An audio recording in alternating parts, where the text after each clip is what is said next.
ఈ కథ వినోదం మరియు నీతి బోధన కోసం మాత్రమే రూపొందించబడింది. ఇది నిజ జీవిత వ్యక్తులు లేదా సంఘటనలతో ఏ సంబంధమూ లేదు. నమస్కారం స్నేహితులారా, ఈరోజు మనం మంచి విలువలు నేర్పే అందమైన కథ విందాం. మీరు సిద్ధంగా ఉన్నారా? అవును తమ్ముడా, కానీ అది ధైర్యం ఉన్న వాళ్ళకే కనిపిస్తుందట. మనం వెళ్ళి చూద్దామా? అయితే నాకు ధైర్యం ఉందిగా. ఇది నిజమా?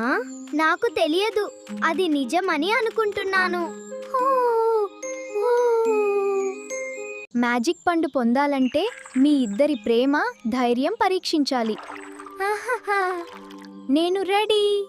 నువ్వు నడవగలవు చిన్నోడా, నేను నీతో ఉన్నాను. నాకు కొంచెం భయంగా ఉంది. భయపడకురా, పట్టుకో నా చెయ్యి. అదిగో నువ్వు నడిచావు. నన్ను నమ్మండి, నేను ఎగురుతున్నప్పుడు నేను పెద్ద గోధుమను చూశాను. ఆహా, నిజమా? తర్వాత ఏమైంది? చెప్పండి చెప్పండి, అదెలా ఉంది? ఈ చెట్టు ఎంత అందంగా ఉందో చూడు, బంగారంలా మెరుస్తోంది. నిజమే, నేనెప్పుడూ ఇలాంటిది చూడలేదు. ఇది ఏదో మాయలా ఉంది. మీరిద్దరూ కలిసి పనిచేశారు. మీ ప్రేమ మరియు ఐక్యతే నిజమైన మాయ.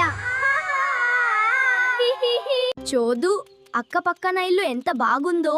ఓ అవును, అద్దె మనది. నేను చాలా సంతోషంగా ఉన్నాను.